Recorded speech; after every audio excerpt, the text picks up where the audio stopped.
ఆశ్చర్యకరమైన విషయం ఏదైతుందో, ఇంతవరకు హిందూ రాజుల దగ్గర ఎవరైతే మంత్రులకు పనిచేసినారో వాళ్ళే వెళ్లి మన ముస్లిం రాజుల దగ్గర మంత్రులుగా పనిచేసినారు. సేమ్ సేమ్ సేమ్ ఇంకా వేరే వాళ్ళు కూడా కాదండి. అన్ని సలహాలు ఇచ్చేది వాళ్ళే. మళ్ళా ఈ గుడిలో బంగారం ఉంది, ఇక్కడ ఇది ఉన్నది, ఇక్కడ ఇది ఉన్నది, అన్ని విషయాలు ఇక్కడ ఉన్నటువంటి విషయాలన్నీ కూడా వాళ్ళకి చెప్పినటువంటిది. ఇది నేను చెప్తలేను, మొత్తం మీరు పీష్వాల హిస్టరీ, శివాజీకి వార్స్ జరిగిన దానిలో ఎవరెవరు శివాజీకి అగెనిస్ట్ గా పనిచేసినారు అని అంటే అన్ని మీకు అక్కడ చరిత్రలో ఉన్న విషయాలు. మనకు కొత్తగా ఏం చెప్తలేము. అందులో పీష్వాలు కదా శివాజీ మహారాజును ఇవలైతే అనేక రకాల ఇబ్బందులు పెట్టినటువంటి వారు. శివాజీ మహారాజును ఆయన పట్టాభిషేకం చేస్తామంటే బికాస్ ఈజ్ ఎ శూద్ర, నో బ్రాహ్మణ్ కేమ్ ఫార్వర్డ్. ఏతుందో అతన్ని థ్రోన్ మీద కూర్చోబెట్టి అతన్ని సింహాసనం లోపల ఏది ఆ పూజ చేయకుండా నోబడి యాక్సెప్టెడ్. అప్పుడు ఎవరు కంకం బట్టనే వాళ్ళని తీసుకొస్తే వాడికి ఎంతో పెద్ద బంగారం ఇచ్చేస్తే వాడట కాలి బుటన వేలుతోటి శివాజీకి తిలకం పెట్టినాడు. చేతితోటి కాదు, వేలుతోటి కాదు ఇక్కడ. సో ఇదంతా కూడా ఎంత హిస్టరీ, ట్రూ హిస్టరీ మీరు తెలుసుకోవాలా. ఫస్ట్ ఆఫ్ ఆల్ బాగా లర్నింగ్ అనేది అవసరం. వేదాల్లో ఏముంది చదవండి, ఇంకో దగ్గర ఏముందో చదవండి. వాళ్ళ లిటరేచర్ కూడా మొత్తం చదివి ఇండియా లోపల ఎట్లా జరిగింది చరిత్ర. కానీ ఫస్ట్ టైం మనకు ఒక రీజనింగ్ పవర్, ఒక లాజిక్ పవర్, ఒక ట్రూత్ అంటే ఏంటిది సమాజానికి అనేటువంటిది చెప్పడానికి ప్రయత్నించింది గౌతమ బుద్ధుడు. గౌతమ బుద్ధ ఒక్కడే ఏతుందో యజ్ఞాలు తప్పు, యాగాలు తప్పు, బలివ్వడం తప్పు, జంతు బలి తప్పు దానిలో అనేటటువంటిది క్లియర్ గా డిక్లేర్ చేసినటువంటిది గౌతమ బుద్ధుడు. బాబాసాహెబ్ అంబేద్కర్ అందుకే కదా, ఎందుకు బాబాసాహెబ్ అంబేద్కర్ గౌతమ బుద్ధుడి చేత ఇన్ఫ్లుయెన్స్ అయినాడంటే ఒక లాజికల్, ఒక రీజనింగ్ పవర్ చెప్పాడు. ఏం చెప్పాడు గౌతమ బుద్ధుడు కూడా, నేను చెప్పేది రైట్ అని మీరు అంగీకరించాల్సిన అవసరం లేదు. Learn from your own experience. దానిలో నేను చెప్పేది రైట్ తప్ప అని చెప్పేసి మీరు తేల్చుకోండి. అందులో ఎక్కడ ఏమీ లేదు, అందులో అంత నిదాన లోపల ఉన్నది. కాబట్టి ఇక్కడ ఇండియన్ హిస్టరీని కనుక మనం మొత్తం చదువుకుంటూ పోయినట్లయితే only after Britishers came to India, దానిలో వాళ్ళ సర్వీస్ కోసము, వాళ్ళ మిలిటరీ కోసము, వాళ్ళ ఇంట్లో పనిచేయడం కోసం, వాళ్ళ కంపెనీలో పనిచేసే కోసం ఒక 400 years బ్యాక్ ఐ బిలీవ్ దానిలో అప్పుడు educational institutions became open for these communities. ఎస్సీస్ కానీ, ఎస్టీస్ కానీ, బీసీస్ కానీ, వేరే వాళ్ళకి కానీ చదువుకున్నారు. అంతో ఇంతో చదువుకోవడానికి అవకాశం వచ్చింది. గవర్నమెంట్ స్కూల్స్ వచ్చినాయి, స్కూల్లో చదువుకునే ఛాన్స్ వచ్చిందనంటే బ్రిటిష్ గవర్నమెంట్ వచ్చేసిన తర్వాత ఏవైతే చేంజెస్ అయిందో హిస్టరీ అంతా మీకు తెలుసు. నేను మీ హిస్టరీ మొత్తం చెప్పాల్సినటువంటి అవసరం లేదు. కానీ బాబాసాహెబ్ అంబేద్కర్ ఏదైతే మన కాన్స్టిట్యూషన్ ఇచ్చినాడో ఆయన కాంప్రహెన్సివ్ గా అన్ని విషయాలు ఆలోచించి ఇండియాలో ఉన్న సిచ్యువేషన్ గమనించాడు. డిఫరెంట్ లాంగ్వేజెస్ ఉన్నాయి, డిఫరెంట్ రిలీజియన్స్ ఉన్నాయి, డిఫరెంట్ కల్చర్ ఉంది ఇక్కడ. దానిలో ఇంతమంది ప్రజలు యూనిటీ ఎట్లా తీసుకురావాలా? కాశ్మీర్ కల్చర్ వేరే, కేరళ కల్చర్ వేరే, బెంగాల్ కల్చర్ వేరే, గుజరాత్ కల్చర్ వేరే, ఆంధ్ర కల్చర్ వేరే, ఇవాళ లేకపోతే మరొక గుజరాత్ కల్చర్ వేరే, ఇవి ఎట్లా తీసుకురావాలా? దానిలో డిఫరెంట్ లాంగ్వేజెస్ ఉన్నాయి ఇక్కడ, డిఫరెంట్ రిలీజియన్స్ ఉన్నాయి ఇక్కడ. ఇవన్నీ డిఫరెంట్ రిలీజియన్స్, డిఫరెంట్ క్యాస్ట్లు, డిఫరెంట్ ఉన్నప్పుడు ఎలా తీసుకురావాలనేది కాన్స్టిట్యూషన్ లో చెప్పాడు. ఒక స్టేట్ కు ఇంకో స్టేట్ సెంట్రల్ మధ్య రిలేషన్షిప్ లోపల ఏ స్టేట్ పట్ల కూడా డిస్క్రిమినేషన్ ఉండకూడదు. వెల్త్ డిస్ట్రిబ్యూషన్ కరెక్ట్ గా జరగాల, గవర్నమెంట్ షేరింగ్ లో కరెక్ట్ గా ఉండాలా, గవర్నర్ అపాయింట్మెంట్ ఎట్లా చేయాలా, అన్ని విషయాలు కూడా చెప్పడం జరిగింది. కానీ పరిపాలన చేసినటువంటి వాళ్ళందరూ కూడా రాజ్యాంగాన్ని వదిలిపెట్టి మనుధర్మ శాస్త్రంలో ఏముందో దాని ప్రకారంగా పరిపాలన చేయడానికి ప్రయత్నం చేసినారు. రాజ్యాంగం ప్రకారం కాదు అక్కడ, మనుధర్మ శాస్త్రంలో ఏముందో దాని ప్రకారంగా పరిపాలన చేయాలి. ఏది యూనిటీ కావాలా, సెంట్రల్ పవర్ఫుల్ కావాలా అంటే ఎలక్టెడ్ గవర్నమెంట్ కూడా పడగొట్టచ్చు. అది కేరళ కావచ్చు, వెస్ట్ బెంగాల్ కావచ్చు, తమిళనాడు కావచ్చు, మహారాష్ట్ర కావచ్చు. ఎలక్టెడ్ గవర్నమెంట్స్ డిథ్రోన్ చాలా చోట్ల పీపుల్ మ్యాండేట్ అగెనిస్ట్ గా పోవడం జరిగింది. ఇప్పుడైతే ఎమ్మెల్యేలను కొనుక్కొని, ఎంపీలను కొనుక్కొని ఏదైతుందో ఇవాళ పరిపాలన చేసేటువంటి పరిస్థితికి వచ్చేసినారు. Total state machinery, ED, CBI, election commission, దానిలో ఎవ్రీథింగ్ ఏదైతే ఉందో వాళ్ళు కొంతమంది మిస్యూజ్ చేసి తమ పవర్ ను తమ చేతిలో కాన్సన్ట్రేషన్ చేసుకోవడం కోసం చేస్తారు. ఇవాళ ఫార్చునేట్ గా అన్ఫార్చునేట్ గా అవుతుందో చాలా రోజుల నుంచి సెన్సస్ జరగలేదు. ఇవాళ కొద్ది సెన్సస్ ఇవాళ చేస్తామని చెప్పి చెప్తున్నారు. ఓకే, దానిలో క్యాష్ సెన్సస్ కూడా చేస్తామని చెప్తున్నారు. అది మరి ఎంతవరకు చేస్తారో చూడాలా. చూసిన తర్వాత ఇది ఇక్కడ ఏం జరుగుతున్నది అంటే, ఈ సౌత్ ఇండియాలో ఉండేటువంటి వాళ్ళు కొంత ఎడ్యుకేటెడ్ కావడం వల్ల, ఫ్యామిలీ గురించి కన్సర్న్ ఉన్న వాళ్ళు గల, పిల్లలకు మంచి ఎడ్యుకేషన్ ఇవ్వాలనే ఉద్దేశం చేత, ఒక బెస్ట్ సొసైటీ ఉండాలనే ఉద్దేశం చేత ఇక్కడ పాపులేషన్ గ్రోత్ తక్కువైపోయింది, పిల్లలు తక్కువైపోయినారు. అదే ఇప్పుడు మనకి ఎక్కడ కూలీ పని పెట్టుకున్నా కూడా, మాకు హైదరాబాద్ లో మేము ఏ కూలీ పని పెట్టినా ఛత్తీస్గఢ్ వాళ్ళు, యూపీ వాళ్ళు, బీహార్ వాళ్ళు వస్తారు. 300 రూపీస్ 400 రూపీస్ కూడా పనిచేస్తారు. ఎందుకు? అక్కడ స్టాండర్డ్ అంత పావర్టీ అక్కడ ఉంది, అంత ఇబ్బందులు అక్కడ ఉన్నాయి. కాబట్టి వాళ్ళు ఇక్కడికి వచ్చి పని చేస్తున్నారు. దానంతా కప్పిపుచ్చి వాళ్ళ వీళ్ళు ఇప్పుడు భారతదేశంలో ఈ పార్లమెంట్ నియోజకవర్గాలను డివైడ్ చేయాలని చెప్పి చూస్తూ ఉన్నారు. ఏం జరుగుతుంది? పాపులేషన్ అక్కడ ఎక్కువ ఉంది కాబట్టి అక్కడ పార్లమెంట్ సీట్లు పెరిగే అవకాశం ఉంది. అదే లెక్కన కనుక పార్లమెంట్ సీట్లు పెరిగితే సౌత్ ఇండియాకు ఎక్కడ లేని నష్టం జరుగుతుంది. కాబట్టి అట్లా కాకుండా వేరే ఒక మెథడ్ మీరు అవలంబించి, ఏ రేషియోలో అక్కడ పాపులేషన్ పెరిగింది, ఇక్కడ ఏ రేషియోలో పాపులేషన్ పెరిగింది, కాబట్టి తక్కువ పాపులేషన్ పెరిగిన ఎక్కడైతే పర్సెంటేజ్ ఉందో దానికి వేరే స్కేల్ మనం పెట్టుకొని, ఎక్కువ పాపులేషన్ పర్సెంటేజ్ పెరిగిన చోట ఇంకొక స్కేల్ పెట్టుకొని ఒక సమన్యాయం కనుక చేసినట్లయితే దేర్ ఈస్ సమ్ జస్టిస్ కొంత జరగడానికి అవకాశం ఉన్నది. అండ్ సౌత్ ఇండియన్స్ యొక్క హక్కులు గాని, రాష్ట్రాల హక్కులు గాని, ఇక్కడ సీట్ల యొక్క హక్కులు గాని మనం రక్షించుకోవడానికి అవకాశం ఉన్నది. అదేవిధంగా ఇప్పుడు మనకేమో నేర్చుకుంటే తెలుగు నేర్చుకోవాలా, ఇంగ్లీష్ నేర్చుకోవాలా, హిందీ నేర్చుకోవాలా, 3-4 లాంగ్వేజెస్ మనకి. అదే యూపీలో ఉంటే వాడికి మాతృభాష అదే, మన స్టేట్ లాంగ్వేజ్ కూడా హిందీనే. వాళ్ళు ఒక్క ఇంగ్లీష్ వాడు ఒక్కటి నేర్చుకుంటే చాలు, వాడికి అవుతుందో కాంపిటేటివ్ ఎగ్జామినేషన్స్ వెళ్ళిపోతున్నాడు. ఇవాళ ఎగ్జామినేషన్స్ కూడా పేపర్స్ ప్రిలిమినరీ కానీ ఇంకొక థియరిటికల్ పేపర్స్ కానీ లోకల్ లాంగ్వేజ్ లో ఉండేసరికి వాళ్ళు లోకల్ లాంగ్వేజ్ లో హిందీ కాబట్టి అడ్వాంటేజ్ పొజిషన్ లో పలున్నారు అన్నట్టు. మరి మనకు లోకల్ లాంగ్వేజ్ లో రాసినప్పుడు ఎటువంటి దాన్ని దిద్దే వాళ్ళు కానీ ఉన్నారా, సరిగా జస్టిస్ జరుగుతున్నదా అంటే జరుగుతలేదు అని మనకు లెక్కలు చెప్తా ఉన్నాయి. కాబట్టి ఎక్కడ నీకు వైరుధ్యం ఏర్పడుతుంది, డిఫరెన్స్ ఆఫ్ ఒపీనియన్ ఎక్కడ పెడుతుందంటే, వేర్ దెర్ ఇస్ ఇంజస్టిస్ అక్కడ ఫీలింగ్ హర్ట్ అవుతుంది. మీరు మాకు ఇంజస్టిస్ చేయకండి, మీరు మాకు జస్టిస్ చేయండి, మీకు డిస్క్రిమినేషన్ చూపించకండి, మా మీద ఈక్వల్ ట్రీట్మెంట్ ఇవ్వండి, దాని లోపల సరిగ్గా జస్టిస్ చేయండి, ఎక్కడ కూడా డిస్టర్బెన్స్ రాదు. We all stand for unity of this country దీని లోపల. కానీ మీరు డిస్క్రిమినేషన్ చూపిస్తే, మీరు పవర్ ను ఉపయోగించుకొని ఒక అథారిటేటివ్ ఫోర్స్ గా పోవాలనుకుంటే దాని లోపల అప్పుడు మరి ప్రజలు ఏం ఆలోచిస్తారో మరి మేము చెప్పలేము దాని లోపల.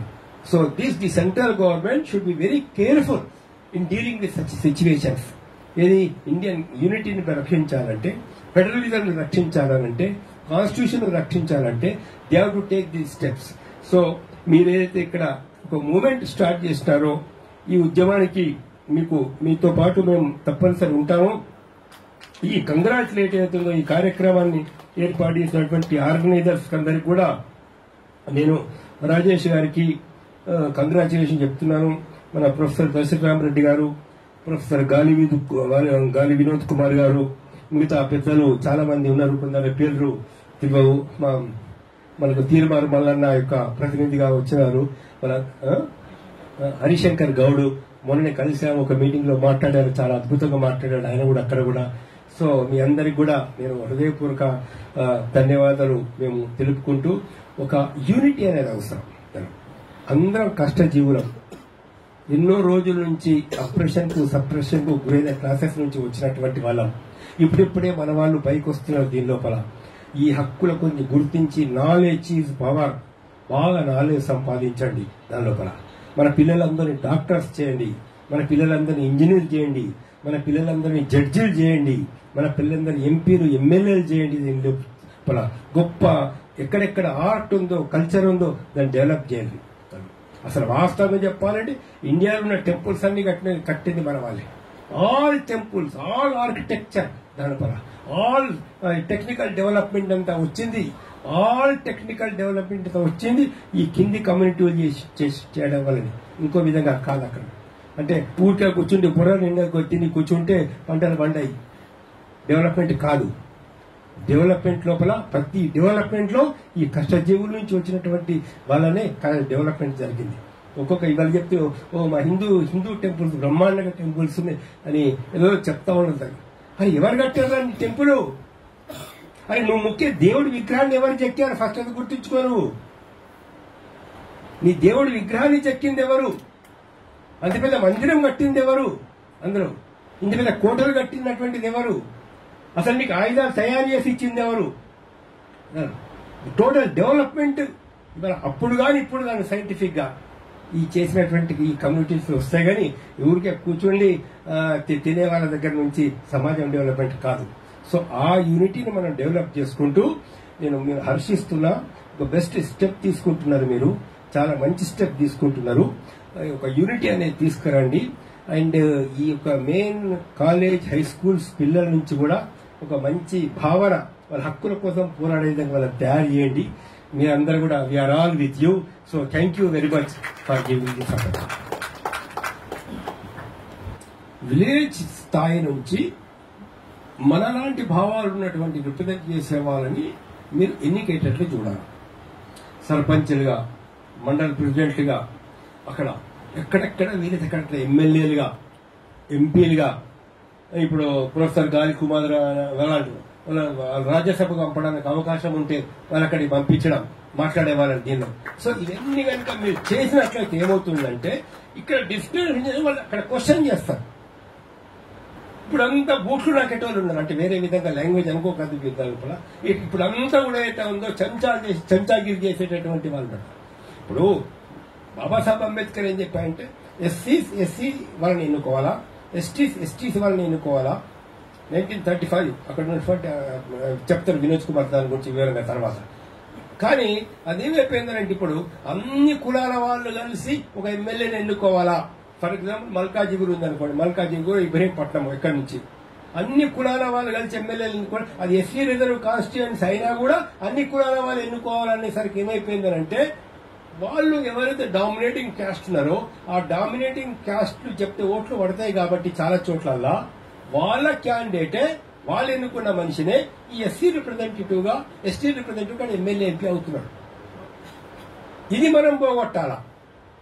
ఇది మనం పోగొట్టి ఈ క్లాసెస్ కు ట్రూ ఎవరైతే రిప్రజెంట్ చేస్తున్నారో వాళ్ళు ఎమ్మెల్యే అయ్యేటట్లు, వాళ్ళు ఎంపీ అయ్యేటట్లు, దానిలో పబ్లిక్ కాస్ కోసం నిలబడే వాళ్ళు, రైట్స్ కోసం నిలబడే వాళ్ళు మన ఎమ్మెల్యేలు ఎంపీలు అయ్యేటట్లు కనుక మీరు చేయగలిగితే 4, 5, 10 మంది ఇనిషియల్ స్టేజ్ లోపల కొద్ది మంది, so they will challenge it.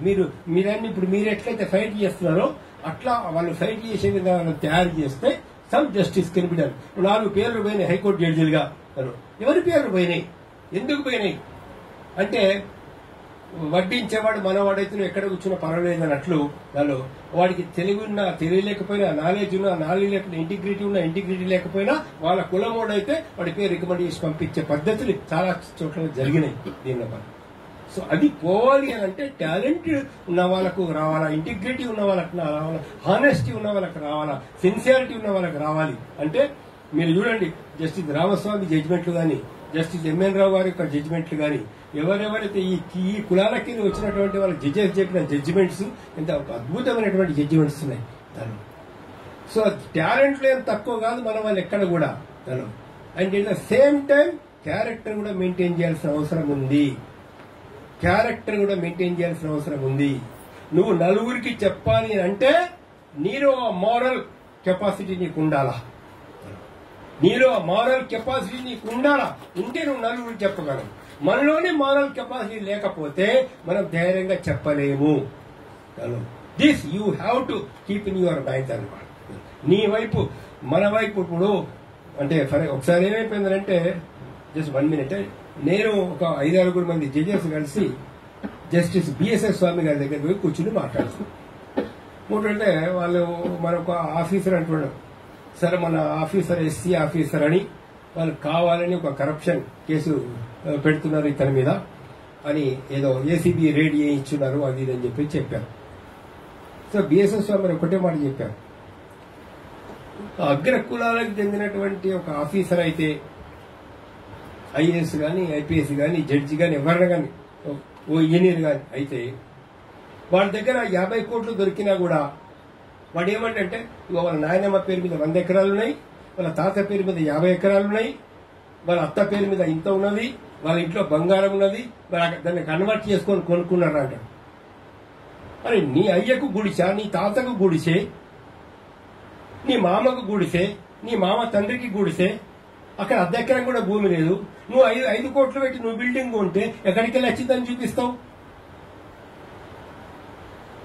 అని ఏమనంటే ఈ ఎస్సీ ఎస్టీ బీసీ కిలే వచ్చిన ఆఫీసర్స్ ఎవరైనా మీరు హానెస్టీ మెయింటైన్ చేసి ఇంటిగ్రిటీ మెయింటైన్ చేసి మీరు సమాజానికి వెలుగు చూపించే వాళ్ళగా ఉంటేనే మీరు సమాజాన్ని చేంజ్ చేయగలుగుతారు. అదర్వైజ్ నో అని చెప్పేసి చాలా స్పష్టంగా చెప్పడం జరిగింది. నాలెడ్జ్ కావాలా, క్యారెక్టర్ కావాలా, నీకు దమ్ము కావాలి. ఇవాళ ఇప్పుడు స్టేజ్ మీద మేము నిలబడి మాట్లాడగలుగుతున్నామనంటే ఒక దమ్మునే కాబట్టి మాట్లాడగలుగుతున్నారు. లేకపోతే వేలెత్తి మనం వేలు చూపించడానికి అవకాశం ఎక్కడ కూడా మేము లైఫ్ లో మనం ఇవ్వలేదు కాబట్టి మనం ఎప్పటి కూడా మాకు పాయింట్అవుట్ చేయడానికి అవకాశం లేదు. సో ఇది మనం బాగా ఎందుకు చేయగలిగితే ఒక జస్టిస్ ఇప్పుడు కలెక్టర్ ఒక ఎస్టీ కలెక్టర్ నాడు ఒక ఎస్టీ ఎందుకైనా అక్కడ సీఎం కాళ్ళ దగ్గర కూర్చుండి నువ్వు తలకాయ వంచుకోవాల్సిన పని చేయాల్సి వస్తుంది. ఎందుకు కూర్చుంటున్నావు సీఎం కాళ్ళ దగ్గర, లేదు ఇంకో మినిస్టర్ కాళ్ళ దగ్గర? నీకేం అవసరం ఉన్నది? నువ్వు ఐఏఎస్ ఆఫీసర్, నువ్వు ఐపీఎస్ ఆఫీసర్, నువ్వు కరెక్ట్ గా పని చేసుకో. ఎవరు చేయడానికి కూడా నీకు అవకాశం లేదు. నువ్వు కరెక్ట్ గా ఉంటున్నావు. ఏం చేస్తాను మ్యాక్సిమం ట్రాన్స్ఫర్ చేస్తాను, ఏం చేస్తాను ఇంకో డిపార్ట్మెంట్కి పంపిస్తాను. కానీ అటువంటి ఒక దీనిలో ఉంటే 10 మంది పిల్లలకు మనం హెల్ప్ చేయగలుగుతాం.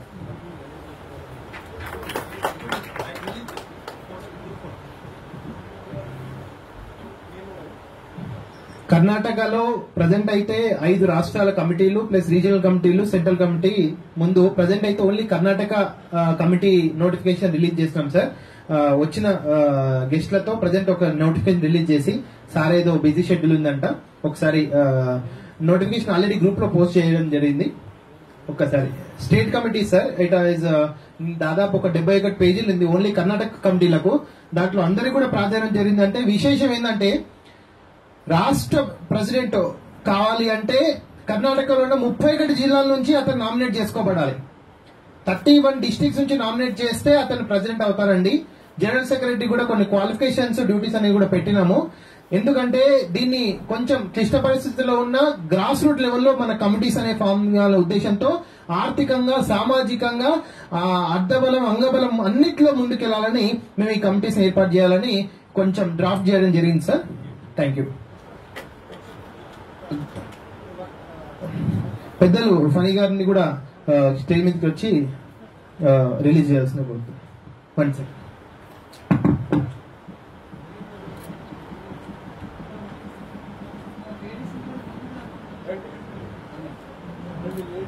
Thank you.